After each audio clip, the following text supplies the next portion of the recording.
everyone. Today we're going to read The Goat That Gloats, written by Leland Perry. On a throne made of stone at the top of a tower, counting the minutes of each passing hour, feeling bored and ignored for days without end, lived a goat who was lonely. He wanted a friend. This goat was unhappy with sitting alone, way up in his tower on his cold, hard throne. So out of his window he started to bleat to the people who buzzed below in the street. "What a wonderful friend I would make," bragged the goat. "I have a throne in a tower with a bubble bath moat." But the people below called back over the moat, "Who'd want to be friends with a gloating old goat?" The goat scratched his head with his hoof, and he frowned. What must he do to make friends in this town? So he shouted again to the people below, without even so much as a smile or a hello. "What a wonderful friend I would make," bragged the goat, "for I own a fast car and a fabulous boat." But the people below called over the moat, "Who'd want to be friends with a gloating old goat?" Now the goat was beginning to get quite upset that no one wanted to be friends with him yet. So he jumped to his hoofs and reached for his net and quickly scooped Fernando, his pet. "What a wonderful friend I would make," bragged the goat, "for Fernando, my pet, is the world's smartest goat." But the people below called over the moat, "Who'd want to be friends with a gloating old goat?"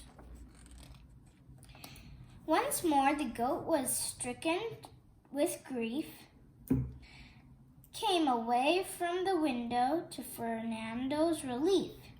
Here caged his pet before he got bitten, then burst into verse with a song that he'd written.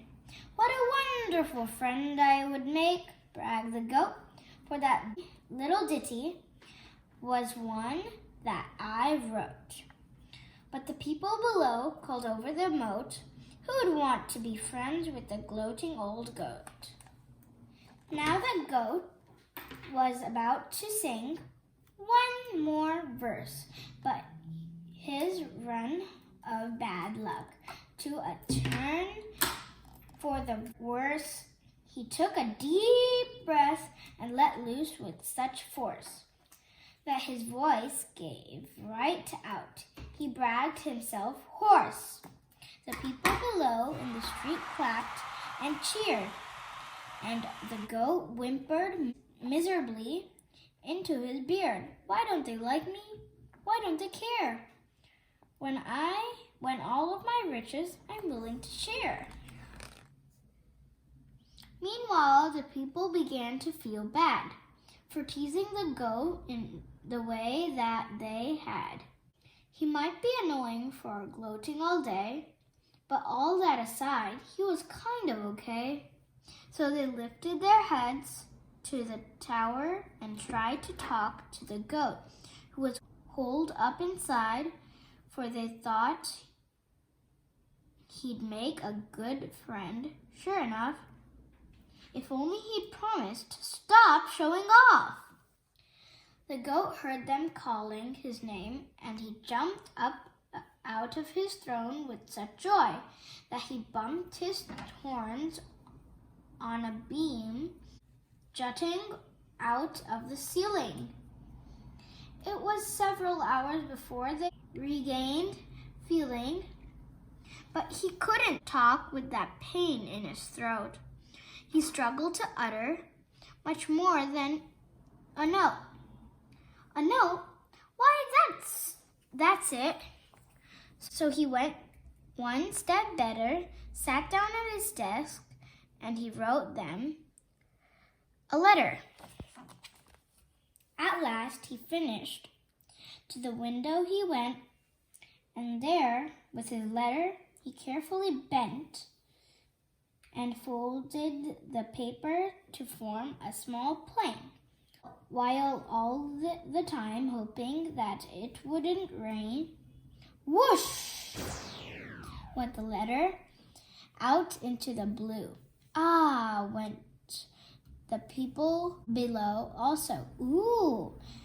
As circling steady over the street, it finally came to the rest at their feet. Here's what was in the letter. What wonderful friends you would make, went the note, for this foolish old goat with a very sore throat. I am sorry, I really did not mean to brag, but loneliness can be terrible drag. Now I got to thinking, sitting here on my chair, what use are nice things if they cannot be shared? I would take great delight in knowing you better, and that is the reason I'm sending this letter. And the people below called over the moat, of course we'll be your friends, with you silly old goats. The end. Thank you for watching this video. Please subscribe to this channel and don't forget to ring the bell. And yes, please suggest books that you want me to read. Happy reading!